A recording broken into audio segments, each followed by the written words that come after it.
Don't think about X's and O's, but think about what kind of people you want to develop, because that ultimately is where your program really begins.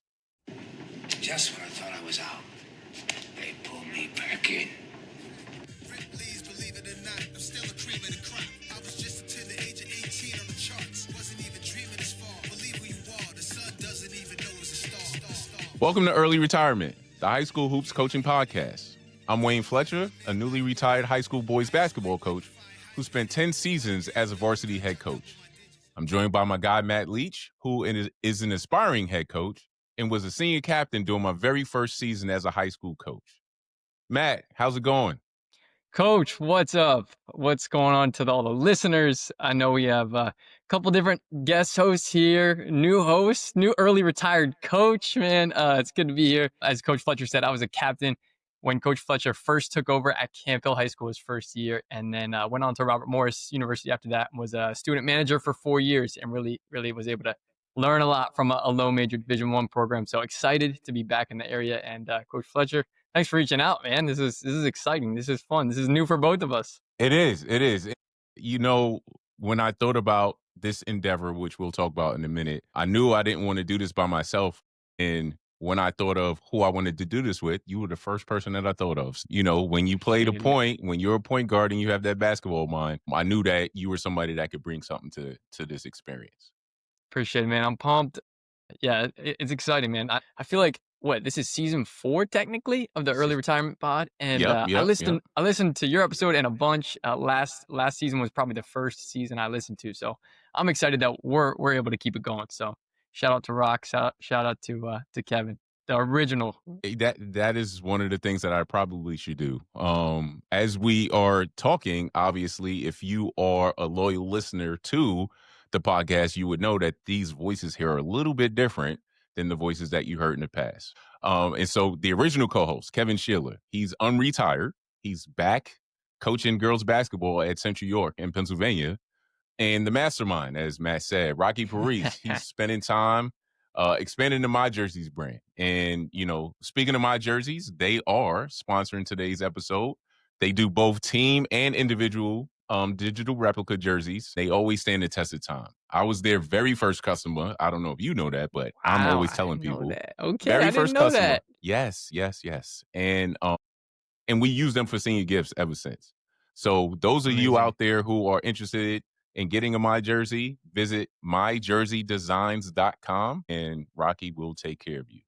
So, but with that being said, we're just here, you know, trying to keep this thing going, you know, just like the way they started it, and trying to expand our reach along the way. As for me, as I said, I spent 10 years coaching high school basketball. I don't claim to be an expert in this thing we call coaching, but I can offer a perspective considering the experience I've had. I had the opportunity to coach Matt at a small school, Camp Hill High School in Camp Hill, Pennsylvania. And then I moved on to coaching at a larger institution, Central Dauphin High School, which is in the 6A classification, largest classification in the state of Pennsylvania. And so we won some games. We had some successes. Being humble, man. Being humble. You won some games. We did all right. And, you know, depending on who's watching, it's all relative in regards to the winning. True. But I feel like our staff, we did well. We did well when we got you guys, and we did well at Central Dauphin. And so we'll talk more about it, I guess. But again, being able to offer a perspective, especially with today's topic, I don't know. I feel like I can help out a little bit. I think you can help out more than just a little bit. Excited to get into it. You and I were going back and forth. Like, man, what do we talk about? What do we jump right into? They've covered so much first couple of seasons. And I felt like with, you know, rolling this back out in November, you know, tryouts wrapping up and the season, coaches not only like building their rosters, but talking about that classic, that first meeting, team meeting of the season, parent meeting, where it's like, this is what we're going to be about this season. These are the goals, X, Y, Z we want to accomplish, right? I like that what you did at Camp Hill, and it's interesting. You said you didn't necessarily focus on it too much at Camp Hill, but I felt like immediately you came in and you focused on, okay, this is a program that we're going to build, not just a year-to-year team, which that's not bad that coaches do that, right? You got to address what's in front of you for the 2025, 2026 season, whatever that is. But it's so important to build an overall program top to bottom.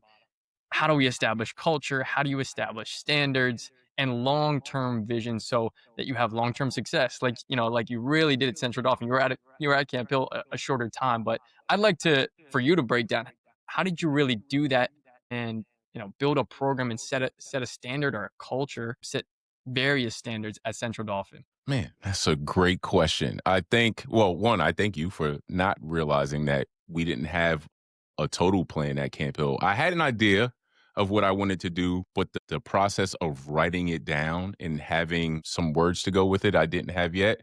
And that allowed me, those experiences allowed me to do this when I went to Central Dolphin. And so when I sat down, I thought to myself, what kind of program did I want to build?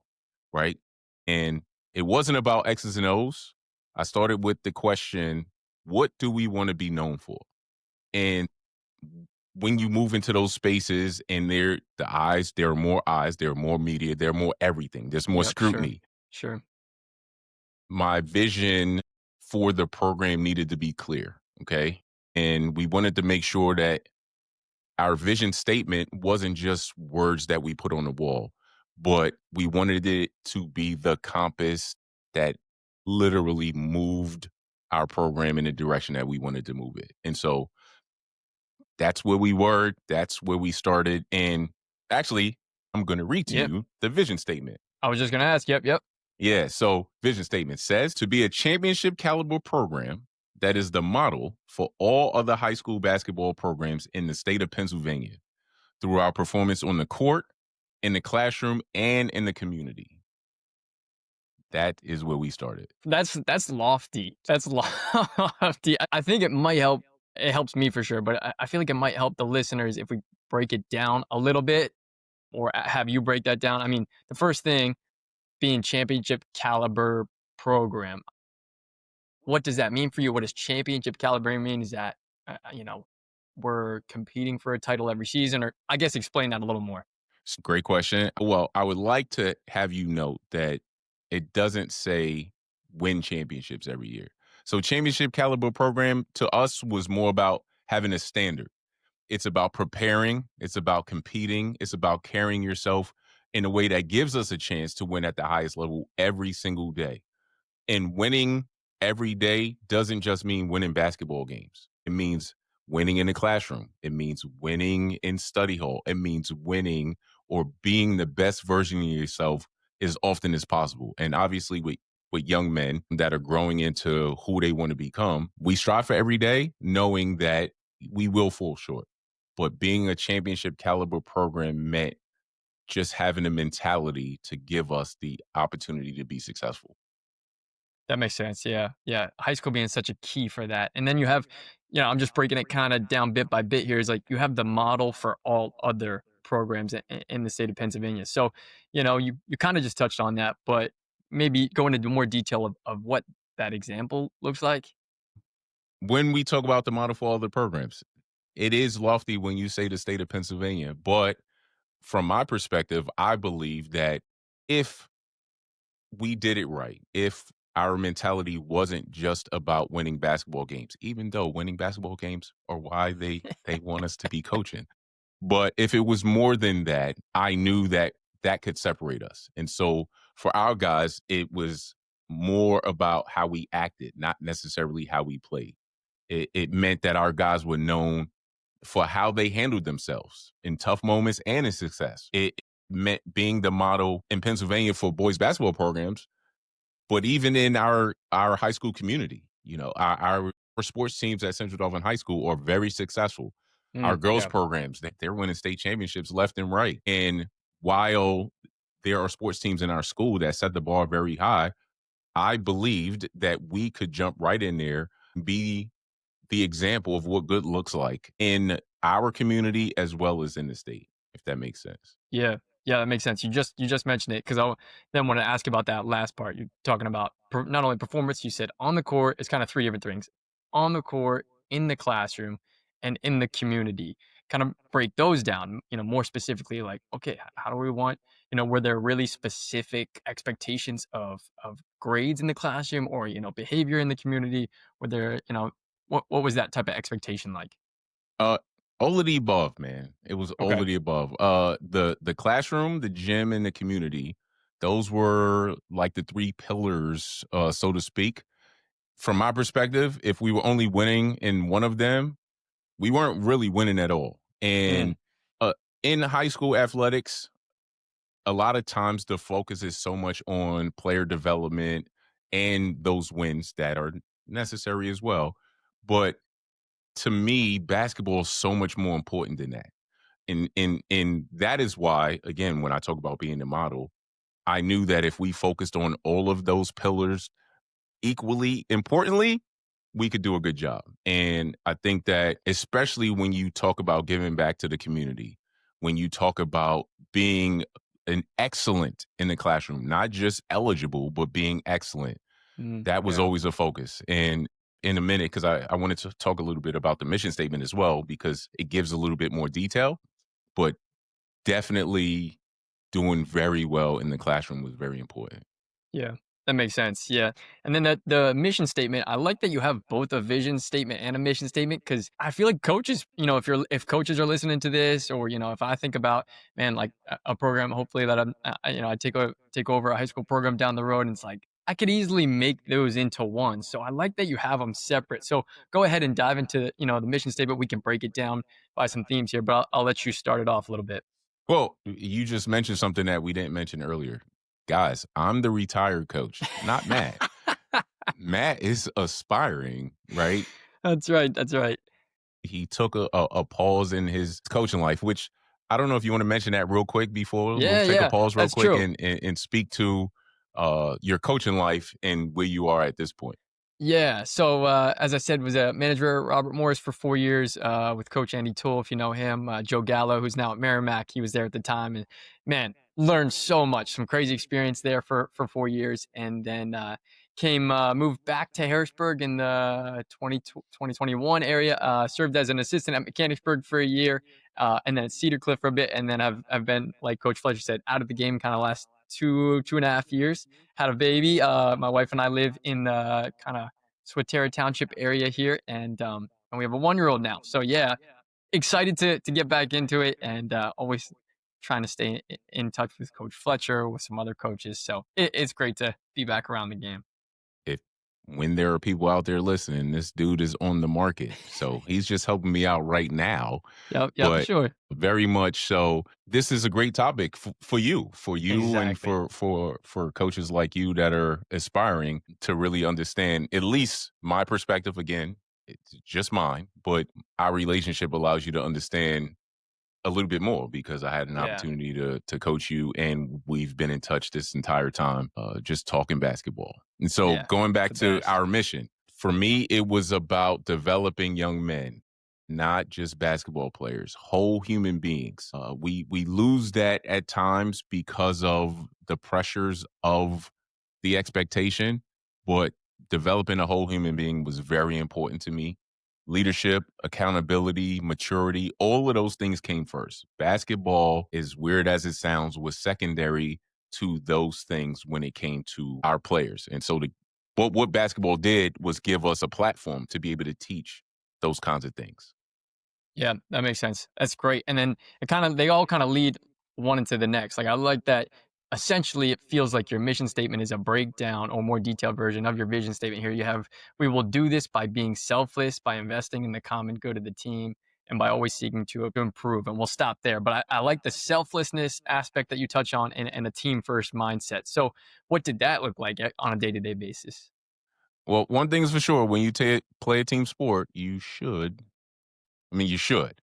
And Should. in today's time, especially when you have student athletes that are hoping to matriculate to the next level, sometimes that gets short sighted. But if you're not successful, coach is not going to recruit you.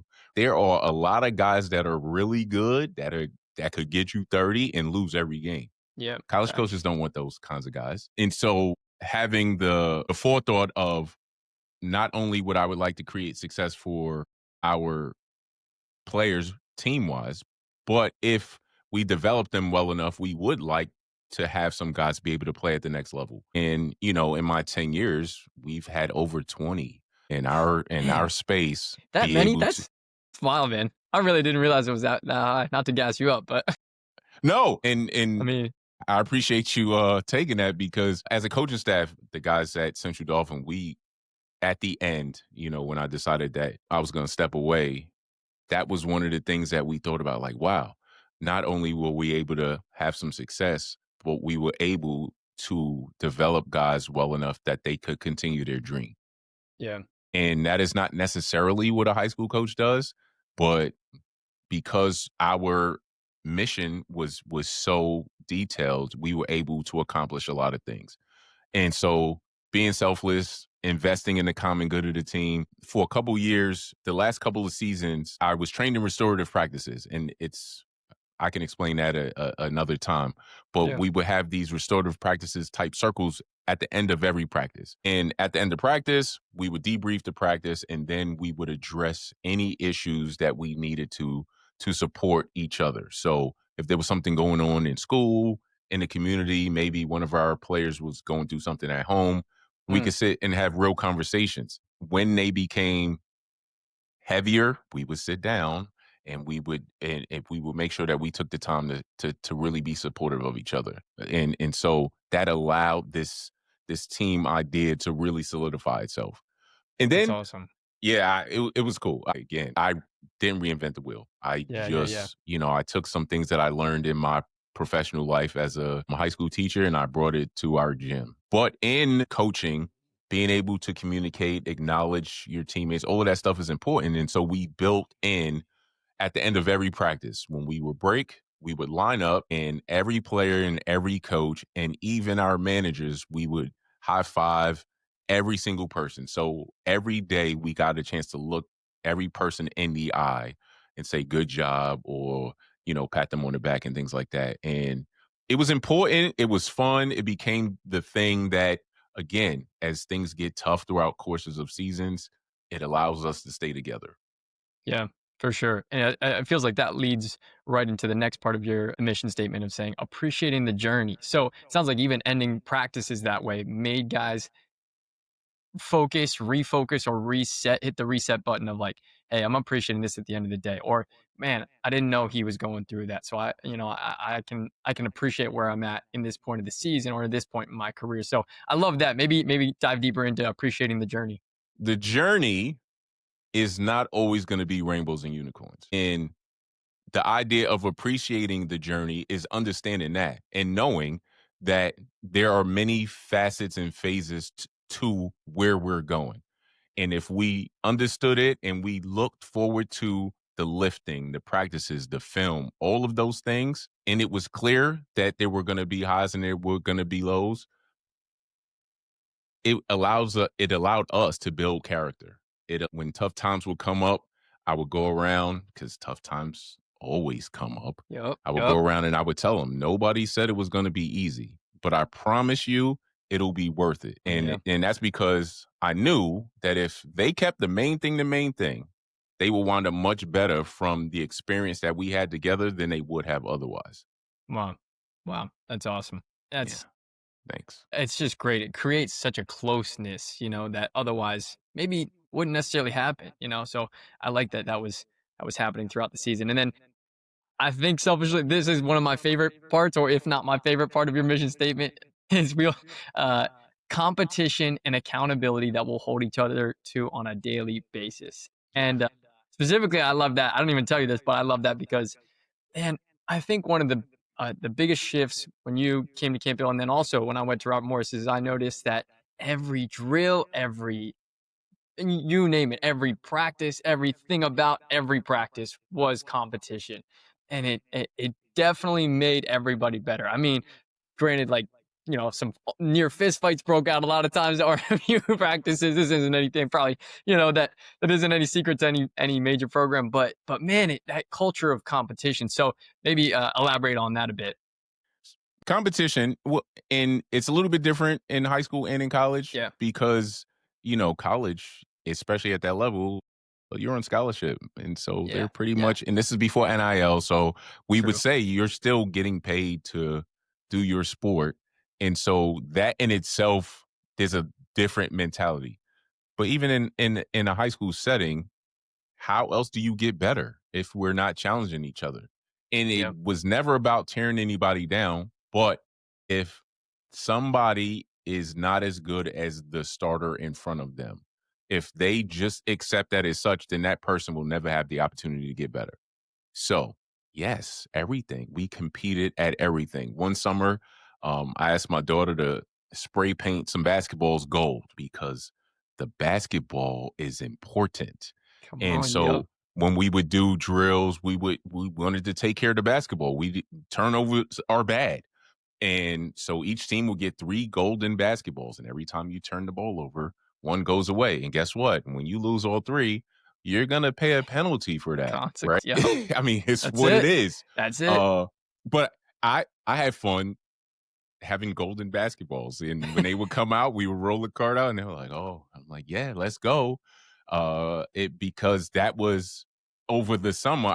I looked at the stats from the year before, and we did not take care of the basketball. And Mm, so, how do I come up with a way to put us in a competitive situation where we could learn to take care of the basketball? that's great. Now, That's that great. is just one example of a lot of things that we did, but being able to keep a score, being able to put guys against each other in a competitive setting allowed us to continue to get better. But also know that even when we were competing, even though there were penalties when guys weren't successful, we always made it a point to praise effort and attitude Yeah. because That's great. yeah, that there's going to be times there could be a whole week that you wind up on a team and you don't win at all. You Real know, stuff, man. Real stuff. yeah, and but if you're getting after it and you're doing all of the things that are contributing to trying to help your team be successful, of course we're going to recognize that. And that's how you keep the closeness, that's how you keep guys from turning on each other. Yeah. But that's how you continue to move guys forward and continuing to be successful. That's great. Yeah. Yeah. And then you have next year, we will hold ourselves to the same level of academic expectations that we would hold ourselves to on the court and in every other aspect of life. Woo! That's heavy. So heavy academic expectations is definitely a theme here too. Do you want to unpack any of that bit, or does that kind of speak for itself?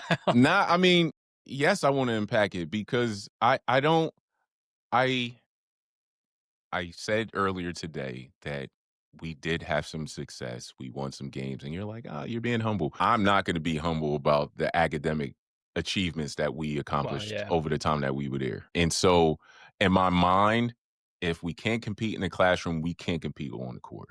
And this is not just about being eligible, this is about developing a whole young man. Okay.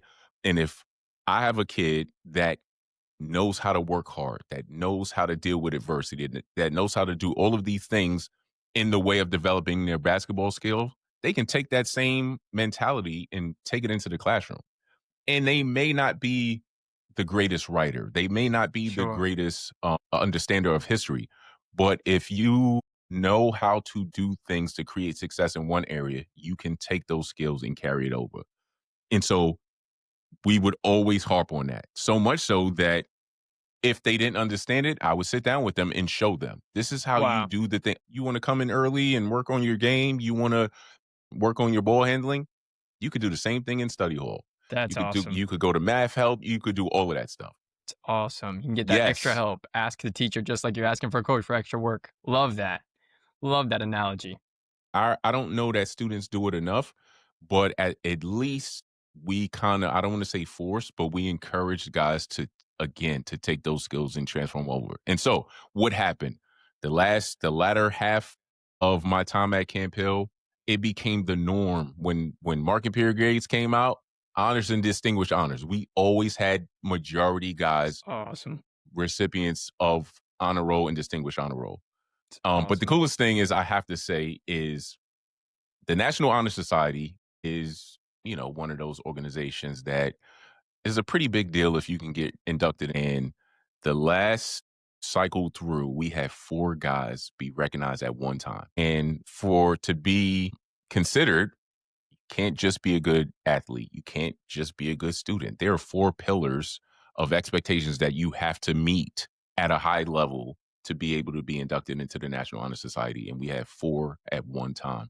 And And that is like wins are great and it's super fantastic. But guess what? 20 years, I don't know who's going to remember the wins, but Right. the academic success that those guys have set themselves up for will pay dividends down the road. Wow. Wow. That's awesome.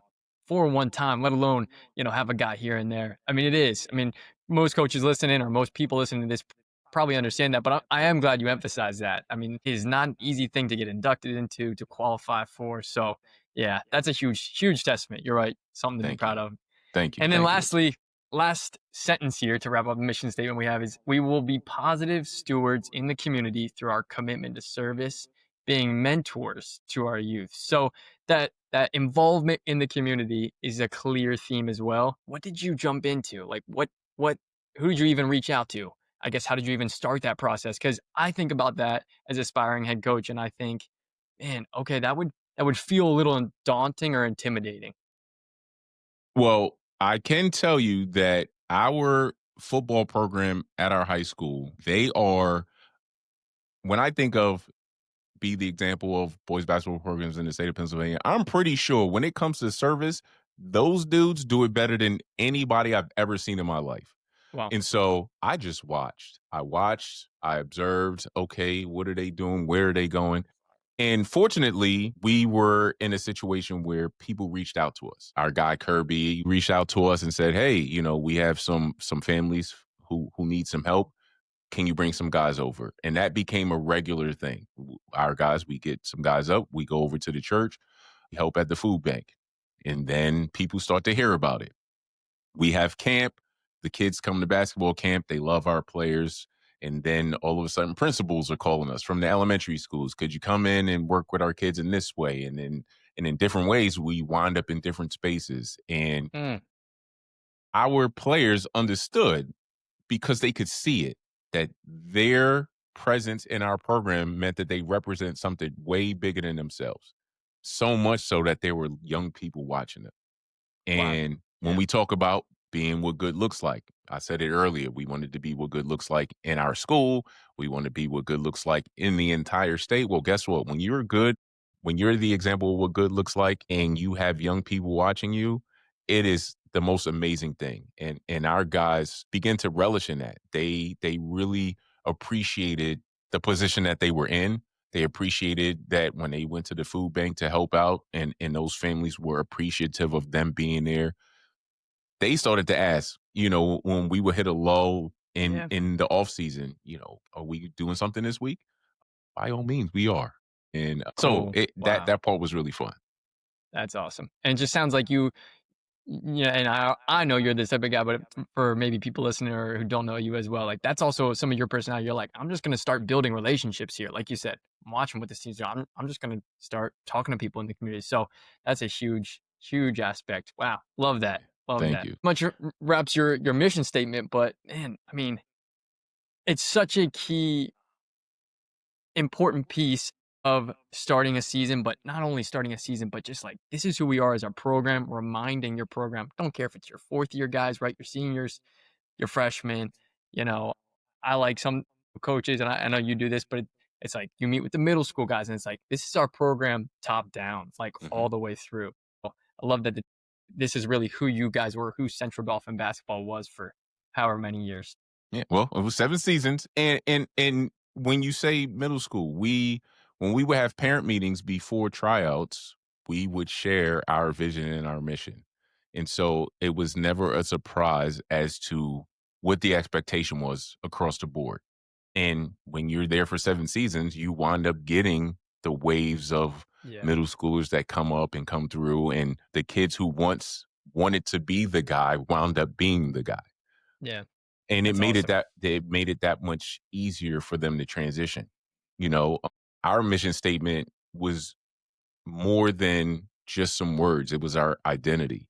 And everything we did, whether it was practice plans, discipline, community events, always came back to those words. And that's I think that's my most proudest thing is that I had the forethought to do it this time. I was fortunate when I inherited you guys. We had a good crew of guys that were about making things happen, and so We learned together. It was a little crazy sometimes, but we got it done. And Yep. so Yep. from that experience, I was able to say, you know what? Let me sit down and let me think. And it took me a long time to come up with the right words to really become that compass. But when I look back and look at the time that I spent at Central Dolphin, I feel good about what we were able to do because of the plan that we set in place ahead of time. Yeah, yeah, agreed. That's awesome. It's so important to be able to add language. I like what you just said. You refer back to it throughout the season, middle of a practice, or you had a tough back to back games where you're struggling, you're in a lull. It's like remember who we are, remember who we aren't, remember who we are. Mhm. So the language sounds so important there. Do you have anything else you want to add before we wrap? You said a couple things is referring back to it. We had a couple seasons that were a little bit challenging. And so one off season, we literally would go around and pick somebody. And it was just the vision. Mission statement is a little bit long. Yeah. But we would say, tell me what the vision statement is. Mm, And it got to the point where guys could recite the vision statement. And so if you wow. can do it, then you can act it and then it becomes you. And as we go down the road of expanding this podcast, we'll be able to expand more on some of the things that we were able to do in regards to the program building with the vision and mission statement. But I think ultimately, for someone like you, or even a coach like me who wasn't starting out but wanted to be more deliberate about what they wanted to offer a program, this is the thing I think you should do. Don't think about Totally. wins or losses. Don't think about X's and O's, but think about what kind of people you want to develop because that ultimately is where your program really begins. Yep. Yep. Starts there. It's awesome. With an identity. I like that. This is our identity, who we are. Where can the people find us, Coach? I think this was an awesome first episode. As high school teams are starting their season, I'm Yeah, pumped. It's basketball season. that's We're right. back, baby. We Yeah, timed this up buddy. well, Yes. so I'm hype. Where can they follow us? Subscribe, socials, all the things. Big thing. If you are this far into this episode, that means you probably appreciated it. Hit that like button, please. Right. So we know that you appreciated it. You can subscribe to us on all kinds of platforms, but I'm going to tell you SoundCloud, that is where Rocky and Coach Shearler, that's where they put the audio only version of this podcast. That is where it will continue to be. But because we now have the video part of it, you'll find Let's us on go. Spotify, YouTube channel we have, and we'll be on Apple Podcasts. Social media, follow us, Instagram, TikTok, X, also known as Twitter for us people from a I little was bit gonna say, older. man, I still call it Twitter. I I still know do. it's Twitter to me, but Yep. X for whoever else Right. needs Right. it to Right. be X. And even Facebook. Okay. So if you got some people my age and older, Facebook is the way to go. And I think in all of those spaces, leave us a comment. Yeah. If Please. you agree, if you would disagree, if you have some ideas that we could use and address in future episodes, we may do that. If there is something that needs to be addressed right away, we can do that. I think Matt and I are both really excited about this opportunity. And so we will interact as much as you would like us to. And so whether it be in the social media world or us being able to provide you with more content, please give us a shout. Love it. Excited for next episode. Excited for some guests this season. Coach Fletcher, you got a great slew of guests on deck, man. I'm pumped. I'm excited. So yeah, agreed. Echo everything you said, man. Cool. Well, what we won't keep you any longer. We are going to try to get these out twice a month, every other week if possible. And I know Rocky when they first started, they didn't want to set the standard of being weekly because that is a lot. But we would like to. We're so fired up. We're going for it. We're going to go for every other week for now. And if we can continue to get guests on, or if there's content that Matt and I can discuss that is interesting to you, we will keep doing this thing until no, we're just going to keep doing this thing. All right. So thank you very much. We appreciate your time. Share this with everyone, your friends, your family, parents, other Yes. coaches, players, whether they are about to be basketball players or have been players. Former players too will benefit from some Mm-hmm. of the content that we'll have out there. So everyone's invited to take part in the early retirement high school coaching podcast. Have a good one.